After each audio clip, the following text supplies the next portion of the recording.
इस रास्ते पर कदम कदम पर झरने मिलते हैं और रास्ता छोटा होकर भी लंबा लगने लगता है। दोस्तों दरमा वैली ना यहाँ से अभी 17-18 किलोमीटर है और भाई इतनी ठंड है, मतलब माइनस में टेम्परेचर। वाटरफॉल या फिर जो पानी है ना वो जमना शुरू हो चुका है। देखो एग्जाम्पल के तौर पर ये मैं आपको दिखाऊं, ये देखो ओह क्या शानदार है। वो देखो वो जमा हुआ, उधर जमी भी। भाई साहब इतनी ज़्यादा ठंड पड़ती है यहाँ पर। तो दोस्तों देखो ये बर्फ़ वाले पहाड़ अब हमें बहुत ही क्लियर दिखाई दे रहे हैं, एकदम क्लियर। बर्फ़ ही बर्फ़, ये आ गई बर्फ़। दर्शु दिख रही है? अरे अब सो गई, अब बर्फ़ आई है तो हर्षु बर्फ़। भाई देखो क्या व्यू आ रहा है। ऑलमोस्ट बस हम पहुंचने वाले हैं पंचाचूड़ी, लेकिन क्या शानदार नज़ारा है, बहुत ही बढ़िया यार। दोस्तों फाइनली हम पहुंच चुके हैं उस जगह पर जहां से पंचाचूली पर्वत जो है उनका बहुत अच्छा व्यू आता है।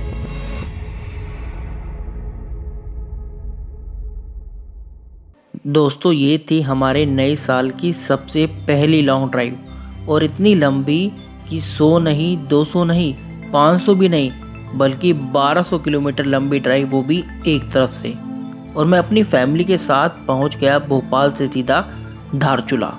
वैसे तो यहाँ पर बस से भी आप आ सकते हैं, धारचूला तक तो आराम से बस आ जाती हैं, पर हमें अपनी पर्सनल व्हीकल नेक्सॉन इससे ही आना था। वैसे तो न्यू ईयर पर स्नोफॉल का प्रेडिक्शन था, बट आज मौसम एकदम साफ था। तेज़ निकलती धूप ने रात में गए माइनस टेम्परेचर से हुई ठंड से हमें थोड़ी राहत भी दी।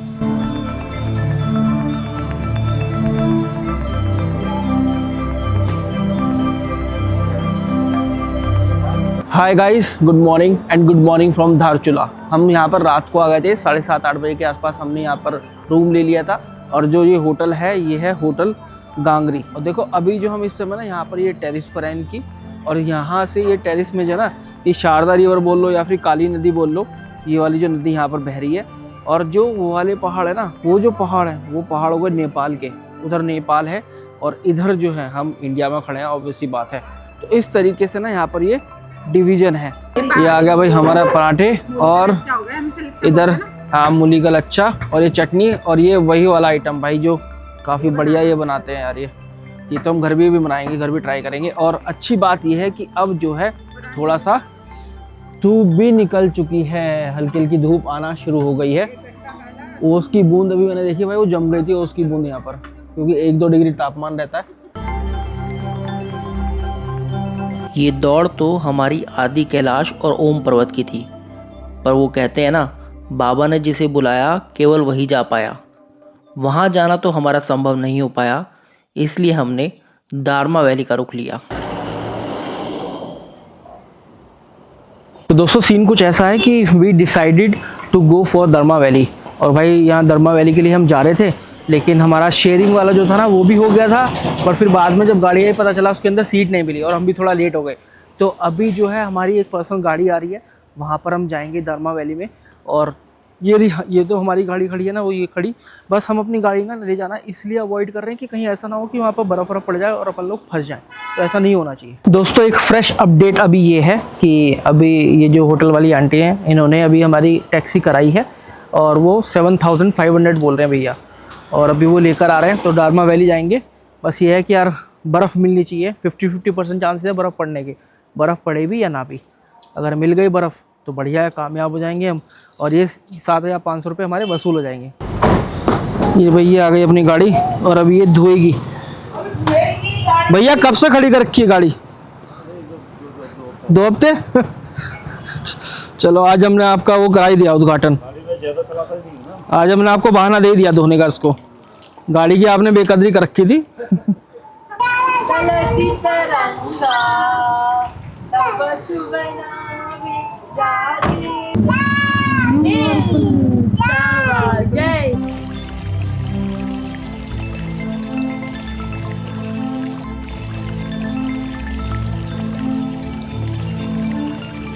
आराम से भाई कोको भी धूप सेक रहा, ये ठंड काफ़ी है और धूप अब जो है थोड़ा तेज़ निकल आई है। तो दोस्तों हम बढ़ चल रहे हैं अब दारमा वैली की तरफ। ये रहे हमारे भैया गोविंद भैया, भाई साहब पायलट हमारे।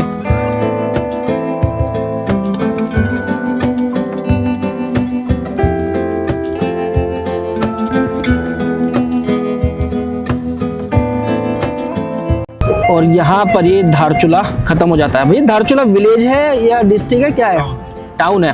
टाउन है, तहसील धारचूला टाउन है। और भाई यहाँ पर तो बहुत बुरा हाल हो रखा है, टूटा फूटा पड़ा हुआ है। क्या है? NHPC। ये क्या है? NHPC का यहाँ का वो है, कॉलोनी। अच्छा कॉलोनी है। अच्छा प्रॉपर कॉलोनी बसी हुई है मतलब। एक यहाँ है, कोई आगे सुना आप लोग को गलाती है। अच्छा डैम ऊपर है, आप लोग मिलेगा मिलेगा काली नदी का, काली नदी, धौली गंगा, धौली गंगा का। काली नदी में डैम है।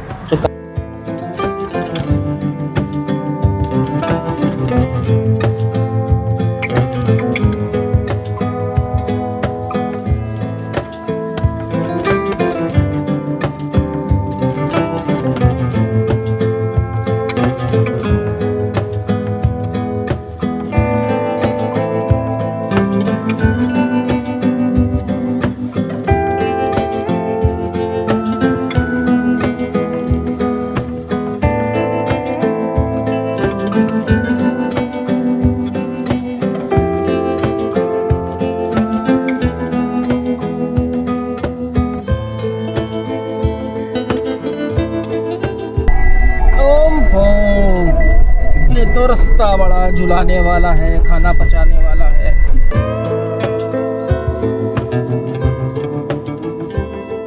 तो दोस्तों आपको एक इंटरेस्टिंग फैक्ट बताता हूँ। अभी जो है हम धारचूला से डारमा वैली की तरफ बढ़ रहे हैं, और जो आप देख रहे हैं ना ये वाला जो रास्ता है, ये वाला जो रास्ता जा रहा है ये डारमा वैली की तरफ ही जा रहा है ना। और ये जो रास्ता है, ये जो पूरे पहाड़ वहाड़ है, ये सब इंडिया का हिस्सा है। लेकिन वो जो पहाड़ आप देख रहे हैं ना सामने, वो है नेपाल का हिस्सा, वो नेपाल है। जैसे कि वो आप देख रहे हैं ना, वो जो आ रहा है वाटरफॉल बहुत दूर से, वो नेपाल का वाटरफॉल है भाई। ऐसा मैं क्यों बोल रहा हूँ, क्योंकि आप ये जो नीचे नदी देख रहे हैं ना, ये है काली नदी, जो मतलब काला पानी से आती है, और ये है काली नदी। ये काली नदी डिवाइड करती है इंडिया और नेपाल को। इधर ये इंडिया है और ये है नेपाल। क्या पहाड़ है भाई, बड़े बड़े विशाल से पर्वत हैं, तो एकदम विशाल, कई किलोमीटर ऊंचे पहाड़ हैं। यहाँ पे धौली गंगा का एक पावर प्रोजेक्ट भी है, जो कि ऑब्वियस सी बात है धारचूला उसके आसपास के एरिया की बिजली बनाने के लिए प्रयोग किया जाता है। और हाँ, एक बात मैं और बताऊँ, इतना अच्छा एक वाटरफॉल हमारे सामने, ये उसी डैम से, उसी पावर प्रोजेक्ट से आ रहा है।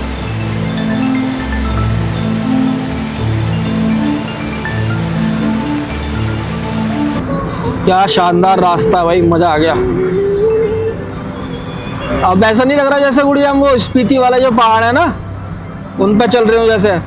तो दोस्तों ये रास्ता है, वो ये जो ब्रिज वाला रास्ता है, हाँ ये जा रहा है आदि कैलाश और ओम पर्वत की तरफ, और ये वाला ये पंचाचूली और डारमा वैली की तरफ जा रहा है। दोस्तों हम बस आगे बढ़े ही थे डारमा वैली की तरफ, और एक और वाटरफॉल आ गया यार। मतलब इतने अच्छे नज़ारे हैं यहाँ पर। ये वैली जो वैली है ना, मतलब ये जो 14 जगह है, बहुत ही शानदार है। हाँ रोड जो है वो बिल्कुल भी मुनासिब नहीं है अपने पर्सनल व्हीकल के लिए, और मैं तो खैर इसलिए नहीं लेकर आया। बोल तो मैं तो लेकर भी आ जाता, कोई दिक्कत नहीं थी, बट मैं इसलिए नहीं लेकर आया क्योंकि यार कहीं ऐसा ना हो जाए बर्फ़ पड़ जाए और हम लोग फंस जाएं। क्या शानदार वाटरफॉल है, एकदम ऊपर सॉलिड पहाड़ों पे से निकल के आ रहा है। और ये देखो, ये शायद धौली गंगा रिवर है, एक बार मैं भैया से पूछ लूँगा। और ये उसमें जाकर गिर रहा है। ये छिरकिला डैम है जो धौली गंगा में स्थित, धौली गंगा में बना हुआ है। और यही धौली गंगा आगे जाके तवाघाट में काली नदी से मिलकर काली नदी हो जाती है, और वही काली नदी आगे जाकर टनकपुर से शारदा नदी में परिवर्तित हो जाती है। ये धौली गंगा आता है वही हिमालय वगैरह से आती है? हिमालय से आ रही है, ये लास्ट सीपू से आती है।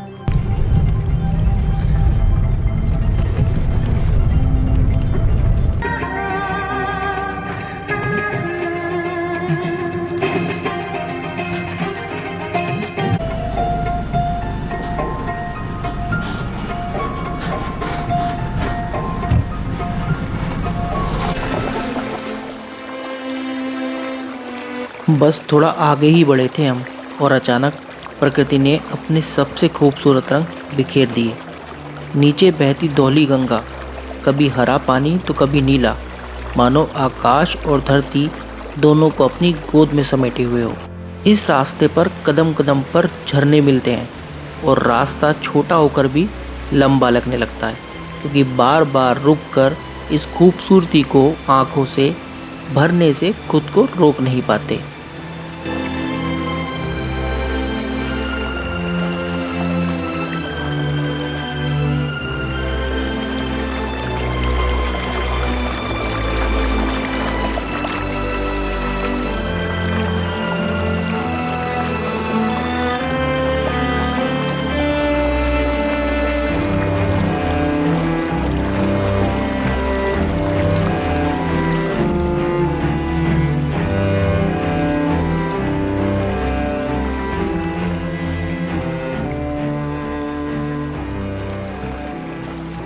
तो काफ़ी ठीक ठाक हो रहा है, मौसम हो रहा है इस समय बर्फ़ का, पर लेकिन हवा भी काफ़ी तेज़ है।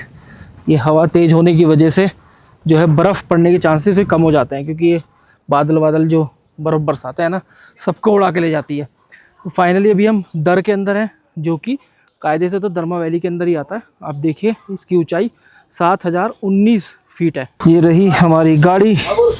ओ भाई साहब, क्या तेज़ हवा चल रही है।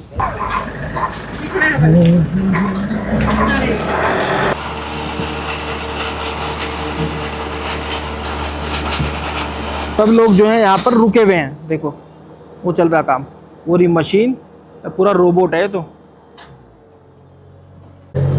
कितना पत्थर वो चूरा निकाल दिया, पूरा पीछे से चूरा निकल रहा। देखो ये जो मशीन है ना, इस तरीके के छेद कर रही है, फिर इनके अंदर बारूद या ग्रेनेड जो भी है वो रख देंगे। अब मिला है मौका जाने का, लगभग आधा घंटा तो हो गया होगा।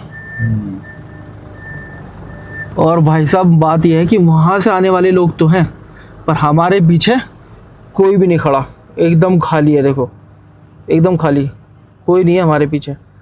इसका मतलब ये है कि जाने वाले लोग अब नहीं हैं, अब आने वाले लोग ही हैं। तो दोस्तों अब हम पहुँच गए हैं उर्थिंग। और भाई ये देखो आई लव उर्थिंग का बोर्ड लगा हुआ है, और क्या ही शानदार पहाड़ है। ओहो, मतलब हर तरह का। ये देखो कितना ब्लैक पहाड़ है, और ये देखो कितना ऊंचा गंभीर रंजन सा हो रहा है। तो और ये भी सेम, वहाँ पर तो धीरे धीरे थोड़ी थोड़ी बर्फ़ भी दिखाई दे रही है मुझे। तो मौसम काफ़ी ख़राब हो रहा है। यहाँ पर रुके हैं, थोड़ा कुछ खाएंगे पिएंगे। और ये भाई इनके तो बाल देखो कितने होते हैं। कुदरत ने भी क्या चीज़ बनाई है, देखो। अरे वाह।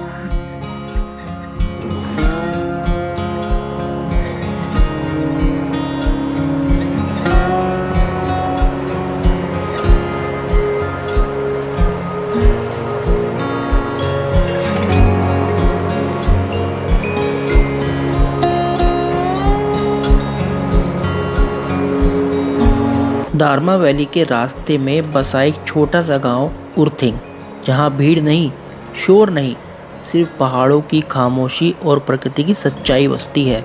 बहुत कम लोग, सादा जीवन और हर मोड़ पर सुकून। उर्थिंग, जहां समय धीमा चलता है और मन अपने आप ठहर जाता है।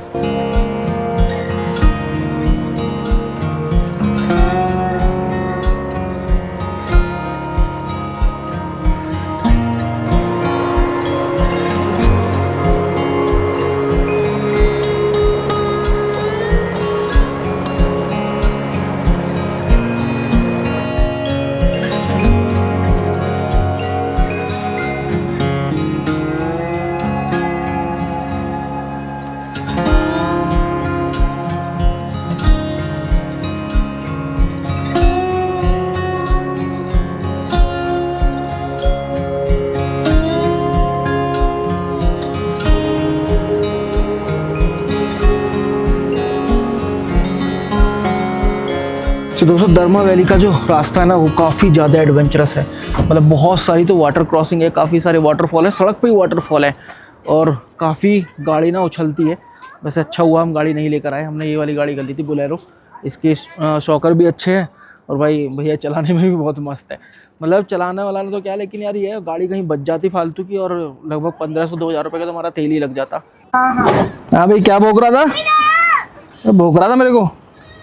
तो दोस्तों यहीं उर्थिंग में हो गया हमारा चाय और मैगी ब्रेक, और मेरी जैकेट भी निकल गई है, क्योंकि भाई बहुत तेज़ हवा चलने लगी है, मतलब ठंडी हवा चलने लगी है। और भाई इनका पता नहीं क्या है, ये सभी जाती हुई गाड़ियों को भोंकते हैं भाई, पता नहीं क्या चक्कर है।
दोस्तों दरमा वैली ना यहाँ से अभी 17-18 किलोमीटर है और भाई इतनी ठंड है, मतलब माइनस में टेम्परेचर।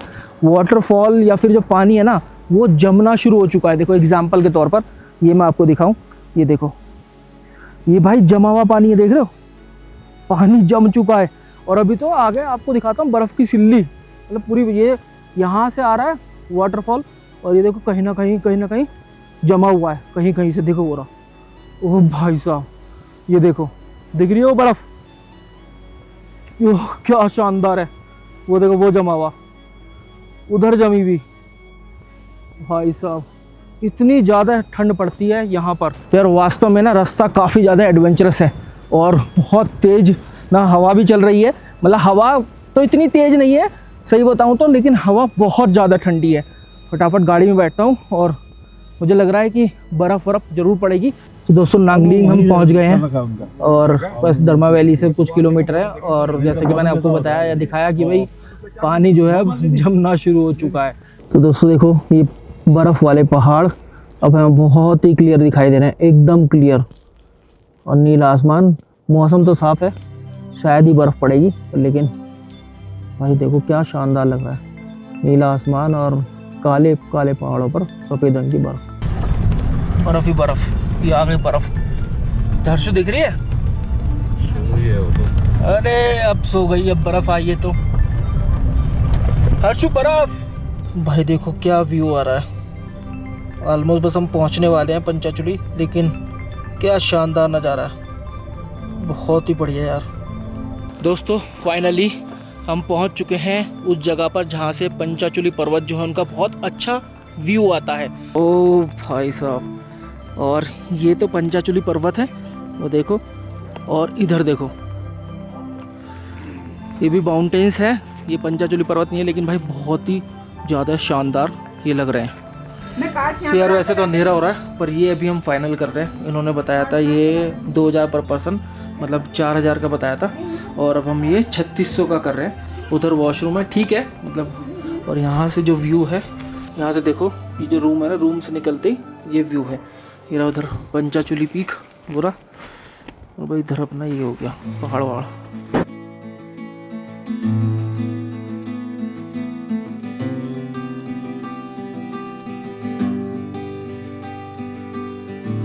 आखिरकार हम दारमा वैली के दांतू गांव पहुंच ही गए। समुद्र तल से लगभग 11,500 फीट की ऊंचाई पर बसा यह गांव पंचाचूली की चोटियों का सबसे शानदार नज़ारा देता है। शाम का समय है और बर्फ से ढके पहाड़ों पर डूबते सूरज की सुनहरी रोशनी कुछ इस तरह बिखर रही है मानो हर चोटी में एक आग की तरह चमक उठी हो। इस पल में पहाड़ सिर्फ दिखते नहीं, महसूस होते हैं।